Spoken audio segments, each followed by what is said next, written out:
You're listening to The State of Work, the podcast by Lano. The State of Work is about finding your place in the changing world of work as an individual or an organisation. In each episode, we dive into some of the benefits and limitations that we face when it comes to remote and flexible work. We discuss how we work, how we hire and manage people, and how we live in this increasingly global workplace. I'm your host, Maddie Duke, and today's episode is about how one of the most digitally advanced countries in the world is serving people beyond its borders by offering e-Residency. Estonia was the first country in the world to offer e-Residency, allowing people from all over the world to access Estonian government services all online without even setting foot in the country. I spoke with Alex Wellman from e-Residency Estonia to find out what e-Residency is, who it benefits, and what it allows you to do. We also chatted about the Estonian Digital Nomad Visa, which allows location-independent workers to live and work in Estonia for up to a year. Estonia is ahead of the game when it comes to empowering location-independent businesses and workers alike. The State of Work is brought to you by Lano, helping businesses build and scale remote teams. With Lano, it's easy to hire and pay employees or contractors in over 150 countries.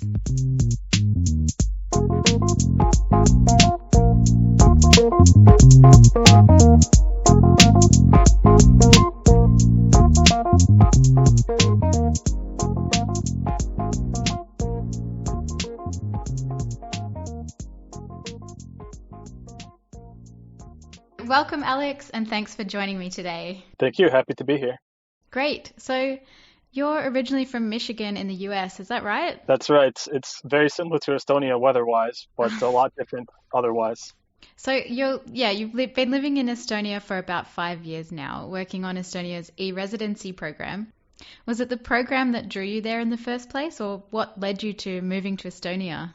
Sure. So, e-Residency is a government project, so it is kind of strange, and it's one of the questions I get, how are you as an American working for an Estonian government project? So it is kind of an interesting thing to consider.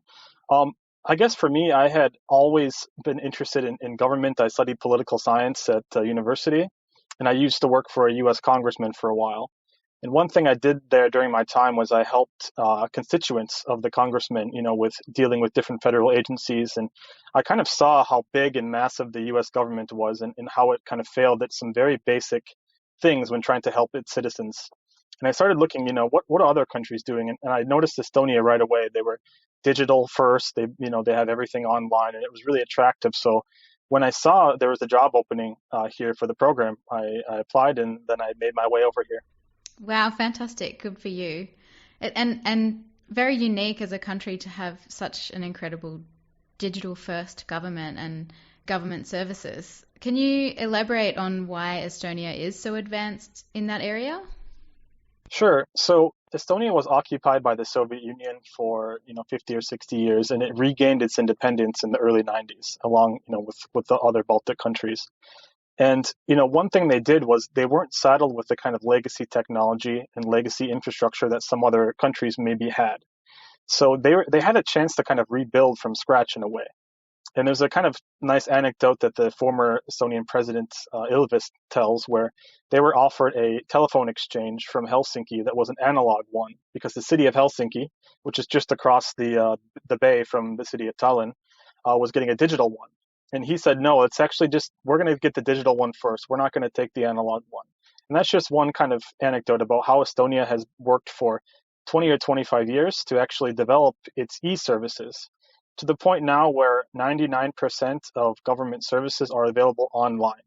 So basically, the only thing that you can't do right now when you interact with the Estonian government is getting married or getting divorced, which you can imagine is probably a good idea, right? Because we don't want people making those decisions late at night or something. It takes some consideration. So it's not that Estonia couldn't offer those services online. It's just maybe those are two that they feel deserve some in-person decision making. So right, and I presume that put them into a really fantastic position for the last year and a half, where a lot of other governments around the world have had to deal with shifting things to online in the midst and the wake of pandemic challenges. Yeah, I think so. I mean, I think Estonia, not that Estonia hasn't had its challenges with the pandemic. Certainly we have. I don't think any Estonian would pretend that Estonia hasn't been affected by it. But, just when you see people, typically who need to queue at a government office to do something, or when you need to shuffle around to multiple government offices to start a business or to take care of something, then in Estonia that doesn't happen. So certainly it did help build some resiliency into the economy as we, fought through the pandemic. Yeah. Given what people have to go through to access government and health services, even in a pre-pandemic world, you can really see the benefits to having these services established in a digital capacity. One thing I really want to talk to you about today is Estonian e-Residency. And for listeners who might not be familiar with the concept of e-Residency, what is it and who is it for? Sure. So the name e-Residency also, brings some confusion, which we understand. I think, we've thought about this several times. Should we change the name, or is the name clear enough? But basically at the core is, think of the concept of identity, but on a digital scale. So you normally think of yourself as a resident of a place, which means you physically live there. But what we're offering is a digital form of that. So what that really means is that Estonia is the first country that issues a government-issued digital identity to people who live beyond its borders. So normally, you get a driver's license or some kind of identity document from the place where you're a resident, residency permit or passport, what have you. So we since Estonia, does everything online, and all of its citizens and residents already have this kind of digital identity when they're interacting with the government services. 5 or 6 years ago, they thought, wait a minute, we could just give this to other people. So, they started issuing e-Residency. So when you become an e-resident, you get a digital ID card, which allows you to log in and access e-government services here in Estonia in the same way that Estonian citizens and residents can already do. The main difference being, of course, that it's not a passport, it's not a visa, it doesn't allow you to live or move here physically, but it's really about accessing Estonia's digital infrastructure from anywhere in the world. Okay, so if it doesn't give you the permission to live in Estonia, what is the benefit? Why would someone want to get e-Residency? So far, I think when the program was launched, we weren't really sure what the use would be, because I think when you normally think of the ways you interact with governments, it's really location based, right? Whereas in the private sector, especially over the last year, it's been highly accelerated.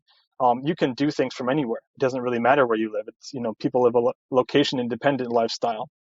But with governments, it's still very location based. So with e-Residency, the first kind of use case, if you're thinking in like software development terms, was actually accessing Estonia's business environment. So the main reason and the main motivation why people apply for e-Residency is in order to establish and manage a company from anywhere in the world. So they get their ID card, then they access Estonia's business registry, and they set up a company online, which they can operate and manage from anywhere. So they could, if they're outside of the European Union, for example, they get a nice European Union-based entity. Or if they're in the EU, then they get a nice way to kind of cut down on some bureaucracy and access Estonia's paperless infrastructure for running their company. So that's been really the main reason we've seen so far. Okay, so we see the benefit. How much does e-Residency cost? When you apply for e-Residency, it's about 100 to 130 euros, depending on where you pick it up in the world. If you pick it up at one of Estonia's embassies, then it's 100 euros. But we've just recently launched some new locations around the world where we're working with a private sector kind of delivery company, pickup location company, where the costs are a little bit higher. So, but that's a one-time fee, and the card is valid for 5 years. Right, and that means that you don't even have to go to Estonia to register for e-Residency. Exactly. So that is one limitation currently, because it is a government-issued identity, and it's recognized by Estonia and, within the European Union. We do require one face-to-face meeting.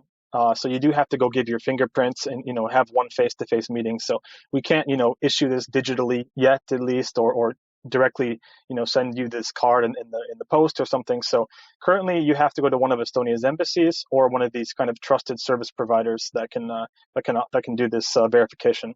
Yeah, that's still pretty amazing though that you don't necessarily need to enter the country itself in order to register.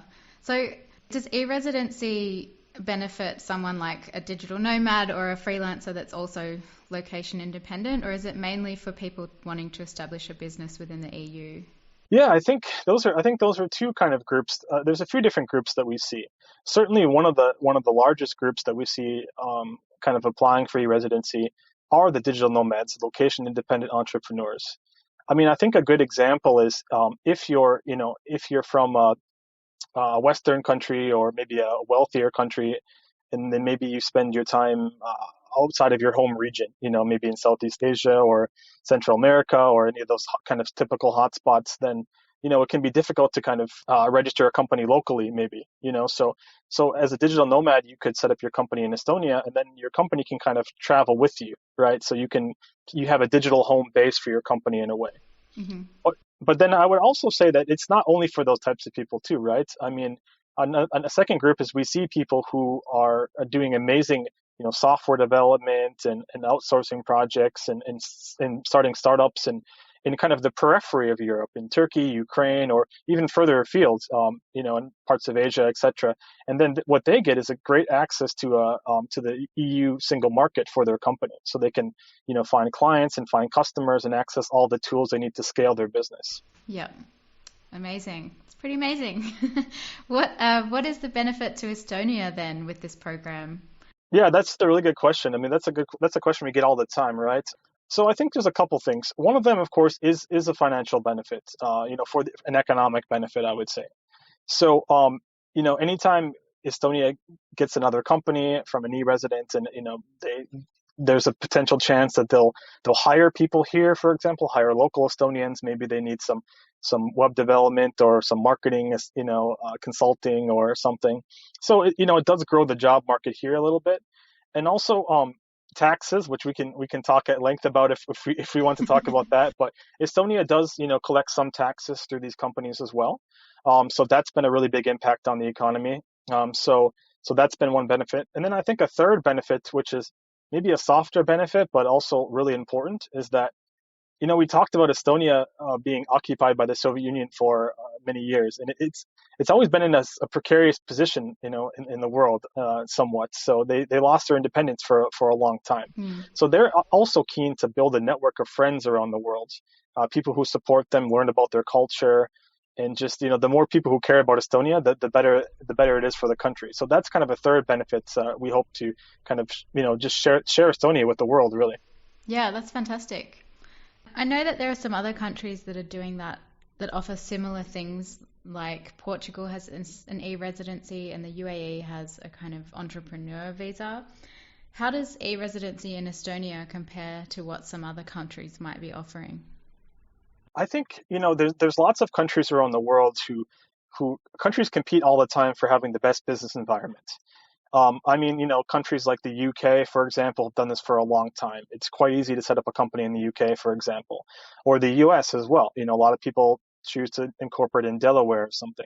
So those are, two big standard bearers, and you can do lots of things online there and do it remotely as well. And those are still good options for many people. And then I think you have a second group, which is kind of the tax haven kind of countries, right? So I won't name them here, but countries who are maybe a little bit below board, if you will, and are really trying to help people optimize their taxes. And then I think with e-residency, you've seen a third kind of group of countries emerge, with Estonia kind of leading the charge, which is an efficient business environment that's meant to be an administrative haven, that's located in a reputable place, but doesn't necessarily aim for the lowest common denominator of being a tax haven, right? So Estonia does have a very efficient tax system, very entrepreneurial friendly. We're number one on the international taxation index every year for the last 4 years. But I think you're seeing countries say, wait a minute, we can compete for entrepreneurs without kind of going down that road. So that's interesting. So that also maybe answers another question I was going to ask about the risk of kind of being a haven for shell companies and. Yeah, that's a good question. I mean, so, one example we have is Estonia tries to combat some of that with its transparency. So maybe some people will hear this next statement and they'll just turn off the podcast and leave now. But when you register a company in Estonia, the information is public. It's listed in our public business registry, so you can see who the beneficial owner of the company is. You can see if they've paid any taxes to Estonia. You can see if they have any tax debts. You can see what their turnover has been.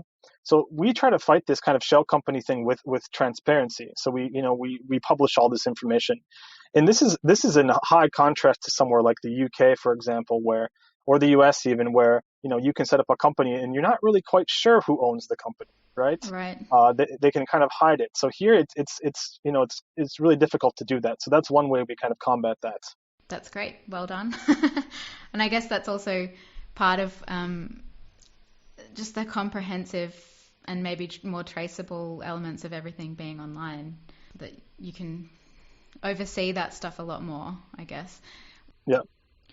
Well, obviously when you establish your business anywhere, there's usually a lot of other administrative tasks that go along with it.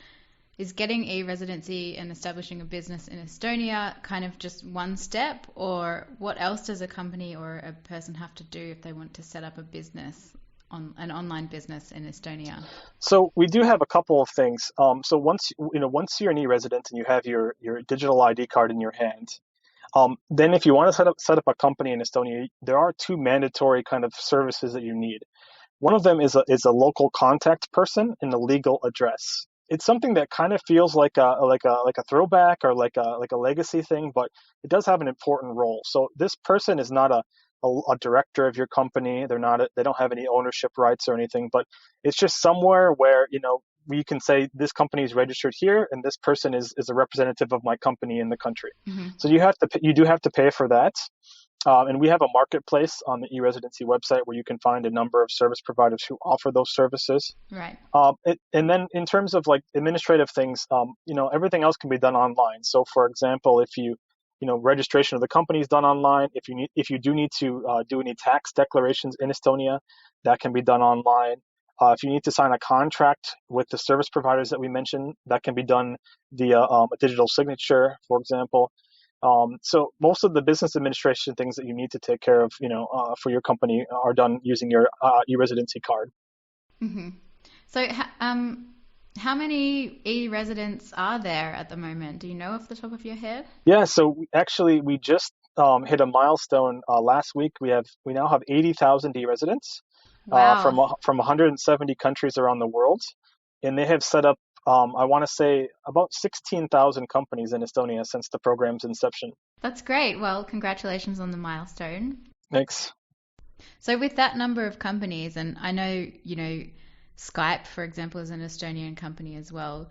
Are there any e-residents that we may have heard of, or whose companies we may have heard of? Or well, what I would say is that Estonia has a really great business environment, and that's also why e-residency works for Estonia. So, Estonia itself has the most unicorn companies per capita in Europe. So that's one stat that we like to talk about. So companies like TransferWise, which is now called Wise, Skype, like you mentioned, Bolt, Pipedrive, these are Estonian companies started by Estonians. So Estonia has this really entrepreneurial mindset, and Estonians themselves have generated lots of companies. In terms of e-residents, most of our e-residents are kind of small solopreneurs, one-person companies. So we don't have a ton of like big successful startups yet, but I think that's down the road some point, right? Yeah. There are a few companies that you might be familiar with who are e-residents and who have set up their other entities here. For example, there's one called Volt. It's the food delivery service. The food delivery, exactly. Right. So they have the founders are e-residents. They've set up their company in Estonia, and they've they kind of operate their part of their European business through Estonia, and they've been on record saying it's helped them make that decision. So that's been one interesting thing. But then we have all kinds of interesting people who have set up companies here. Doing really really fun things. For me, the proudest stories are actually people who who really benefit from the program in terms of getting access to the tools they need. Mm-hmm. So there's a really good company that's based in Sri Lanka. They have their company registered in Estonia, and they've been able to kind of scale globally, through this. So that's been a really you can check out our blog to see more. Great. Oh, we'll have a link to the blog in the show notes as well for listeners who want to follow that up. Cool. So you mentioned that you've got 80,000 e-residents from 170 countries. Are there any specific countries that e-residency is particularly interesting for or useful for, that overcomes a specific barrier for a particular part of the world? The top kind of historically two biggest countries are actually our neighbors, like Finland, for example, where they already had a lot of existing investment into Estonia. So at first it was kind of just taken up by people who had investment here but wanted a more convenient way to manage that business or that investment. Since that time, we've seen, I talked about this earlier, but a couple different groups. One of them is kind of this periphery of the EU kind of countries, like Ukraine and Turkey. Ukraine and Turkey have amazing entrepreneurs doing amazing things, but they're just outside of this kind of benefit of having access to the single market directly and accessing kind of financial tools that they need and the kind of confidence and the ability to work easier with clients within the EU single market. So we see lots of growth from places like Turkey and Ukraine, for example. And then, we see countries like Spain or Germany, and many of these people are digital nomads who maybe they probably don't live there actually for most of the year, but some of these more Western established countries that you think would have really good infrastructure, they're actually very bureaucratic, a lot of paper based. You can tell me, but I hear a lot from you residents about Germany and how bureaucratic it can be, despite being a good business environment. It's very bureaucratic, yes, and people do love to complain about it. Yes, so some of that German efficiency is good, and I think we can all learn from that. But I think we have seen people from these countries as well, setting up their company in Estonia just to kind of fight some of that bureaucracy, especially if they want to be location independent and travel. Mm-hmm. Yeah. And then I think the third group is kind of, the outside of the EU or outside of the European kind of continent, actually. So, we're excited. We opened these 4 new pickup locations. Maybe I can just mention them quickly now. Yeah, absolutely. So you can we're really excited. Just last week, before the recording of this, we launched pickup locations in Bangkok, Thailand, in Johannesburg, South Africa, in Singapore, and in Sao Paulo, Brazil. So this is really opening up more possibility. Especially, we're really excited about Sao Paulo because that's a whole new continent for us in a way. So now people from South America can travel there to get their card. So we really expect more, entrepreneurs from Brazil and Latin America to consider Estonia now as a kind of foothold into the European Union and a global business environment. We really want the possibility for e-residency to be convenient for virtually everyone. Everyone should have access to this. That would be the goal. Lano makes it easy to hire the best talent on the planet, wherever they may be. From compliant contracts to global payroll, Lano has you covered. No matter the size of your business, you can hire and pay employees in more than 150 countries. Check out our global hiring guides by visiting lano.io. So what about challenges? Have there been any challenges along the way in establishing e-residency or in launching your new pickup locations?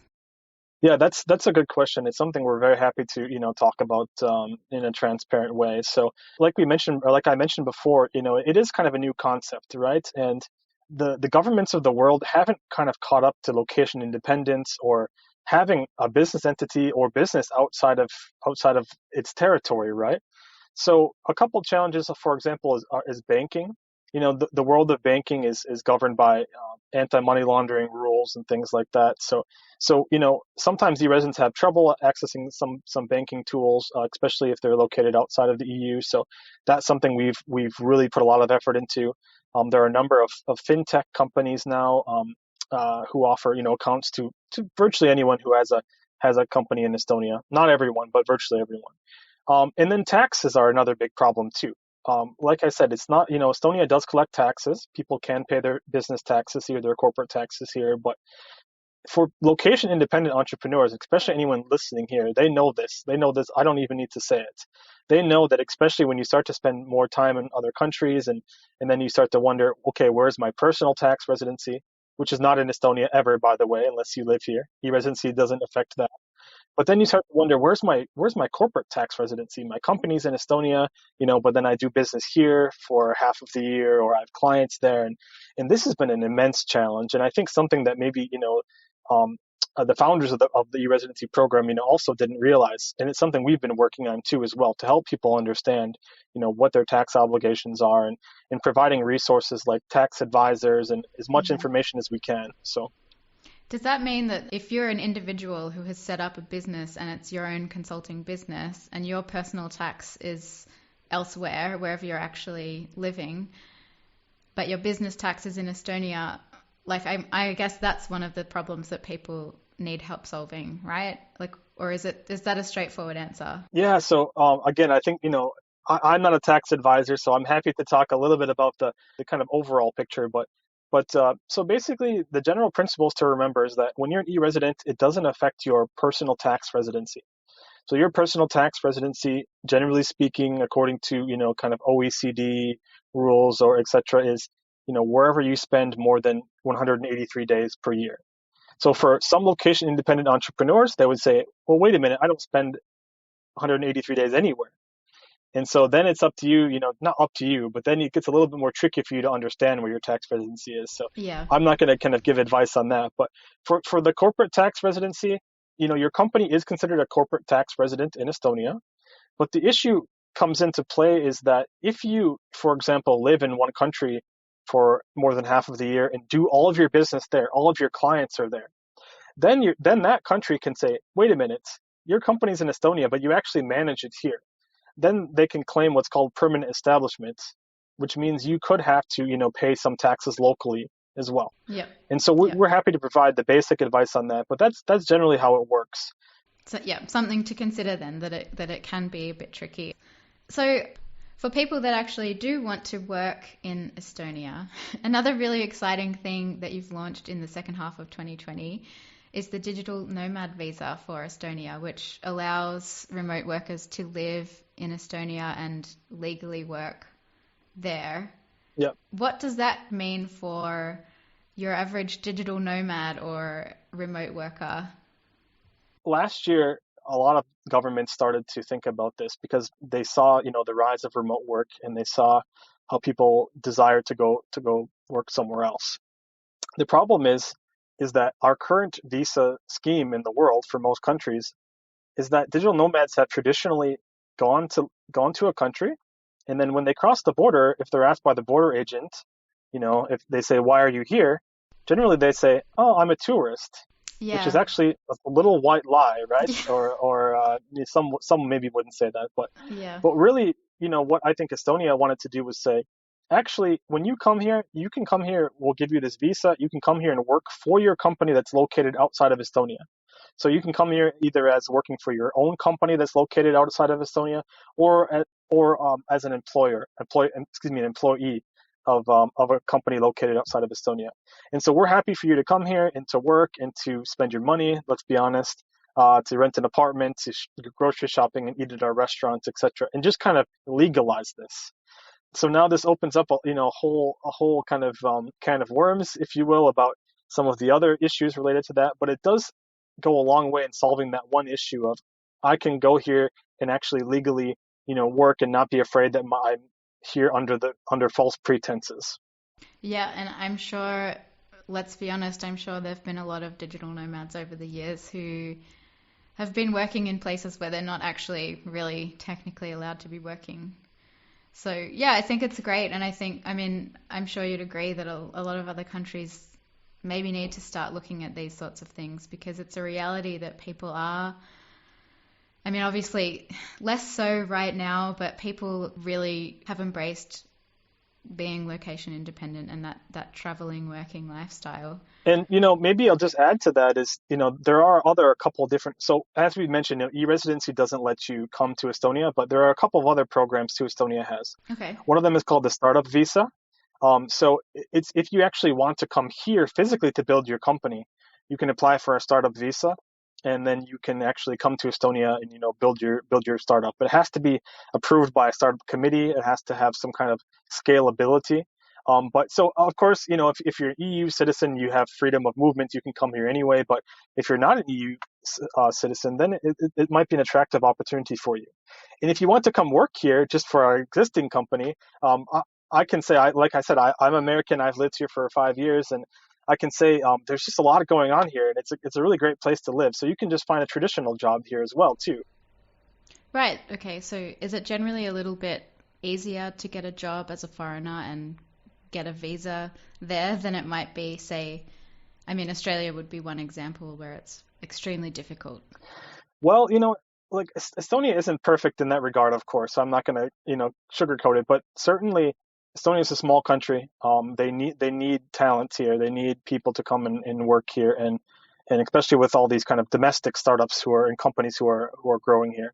So in that sense, I mean, I have a kind of biased opinion, but I mean, I think the kind of international scene here is growing year by year. I meet so many people, and it's a friendly place to be. And generally speaking, yes, it's relatively easy, for a company to hire a foreigner like me, for example, to come here and work, and they're quite open to it. Yeah. Are there any other countries that are offering a similar type of the digital nomad visa? Yeah. So I think Estonia was the first one within the European Union to do it. I know that, for example, Croatia, which isn't, but in the Schengen zone, but they are, offering something very similar. Then, we know our friends over in Portugal. They are really, really doing a lot of great work in digital space, trying to grow their kind of programs, e-Residency, like you mentioned. It hasn't been launched yet, but I know they have something like that as well. And then I think, yeah, you see some of the Caribbean countries like Barbados and things like that. So, and they're all slightly different. Some of them they all have kind of slightly different business models. Some of them are more about upfront fees. Some of them are more about just they're happy to have you here in their country spending money. So they all have slightly different business models. But I mean, I think every country is going to need to figure out a way to do this because it's just the reality of the world. And if they don't, they'll be left behind. Absolutely. Yeah. So I think the biggest losers from this are the legacy countries. Maybe my own country, the United States. If the U.S.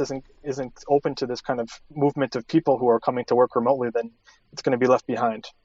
Yeah, I think we at Lano definitely share that view, and it's really interesting to see like what countries are leading the way. So obviously Estonia is one of them.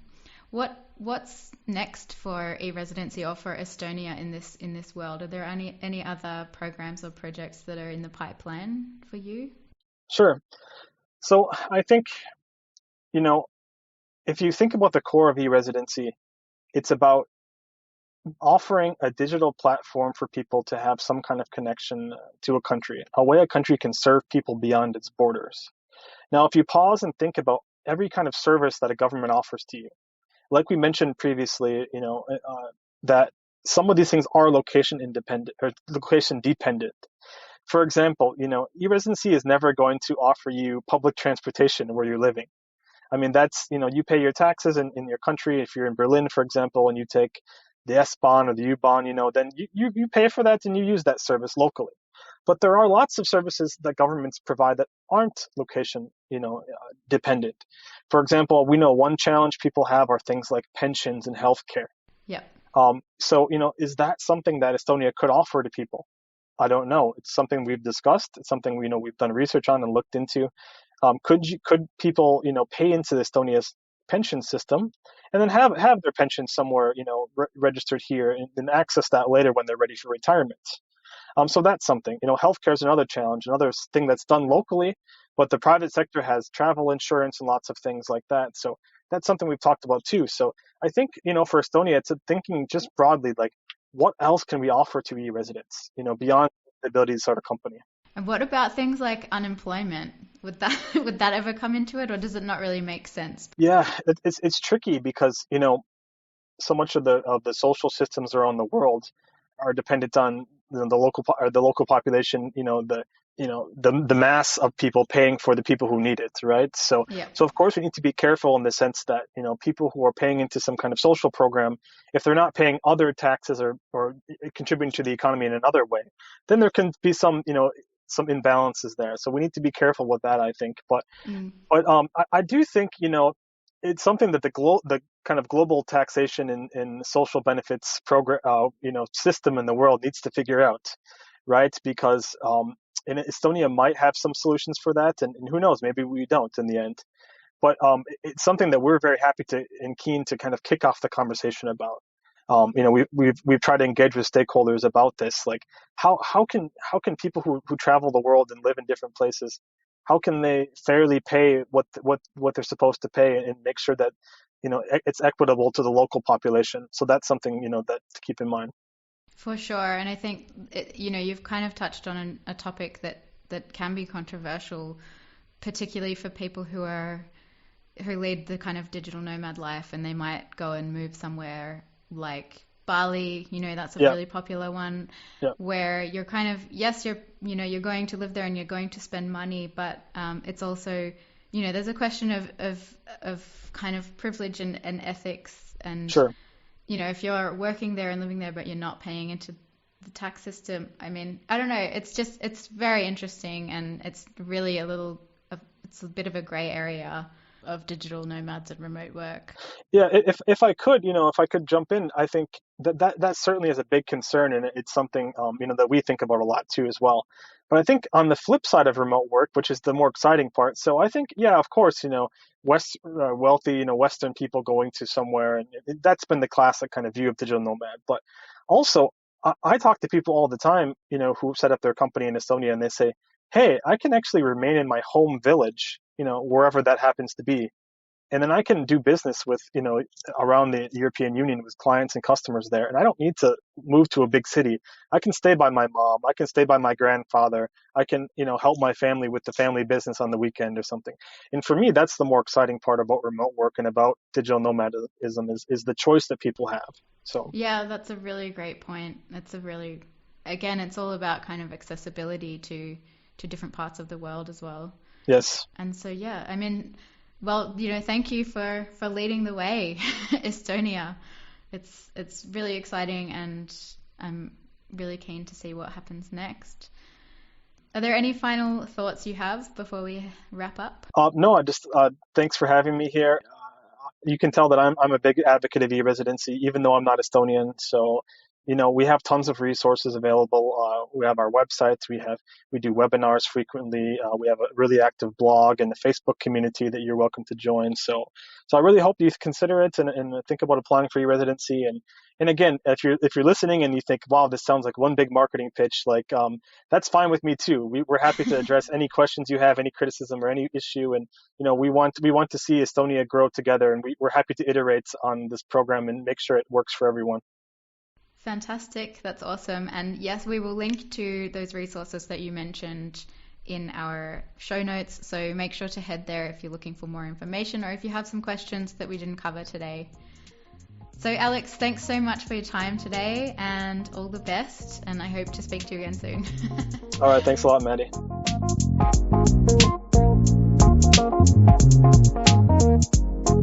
The State of Work is available wherever you listen to podcasts. Find us on Instagram or Twitter by searching for The State of Work. We'd love to hear from you.